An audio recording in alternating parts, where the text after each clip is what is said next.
Okay. Okay. So autocorrect. This was a real little treasure in the book because I've searched for this for a while beforehand. Because the feature, of course, exists in memoQ, except it's just not very good. It's a bit lacking. It works exactly the same as it would in Windows. You know, you type a word slightly wrong, like TEH instead of THE, and it just corrects the word, you know, for these common little mistakes. But memoQ's default version isn't that good. But the book has all the steps in its autocorrect section of how to go into Word and download all the basically download all of the autocorrect that Microsoft Word uses for any language that we want. For at the moment, we have Portuguese, English. I'm not sure if we have French. But this one's slightly trickier to turn on. So same as always, we have to first go into our resource consoles, autocorrect. It comes with Dunder and Dunder Prone as in later versions of memoQ, but still not quite as good. So then we have to make our own first, which is I won't go over here because it's all in the book and it's just following a list of instructions.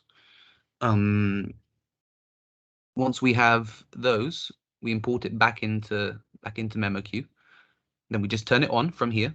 You have to remember to turn it on. And this is at the moment all shared on the Lingua Mundi server. So we have the the English and the Portuguese versions. These are my own local copies when I was trying to make them. And now this is the part that people forget, or that's easily forgotten, honestly. Once we have it on here, instead of like all the other ones where we'd go maybe into resources and then turn them on from here or something, there is no such thing for the autocorrect on here.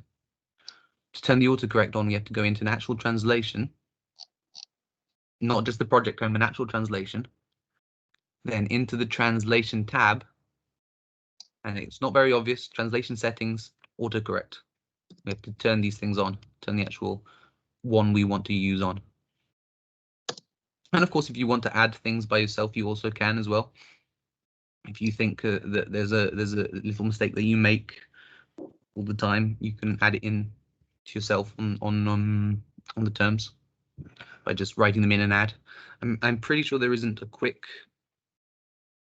way to do this, but the Microsoft list already is quite useful. And again, we can do this for many languages, and all we have to do is do the first process once and then remember to turn them on. And for anybody who makes small, remember to delete this, small mistakes or very common ones in typing, just fat fingering as they call it. This is a great resource and can't be found anywhere else online. Believe me, I looked.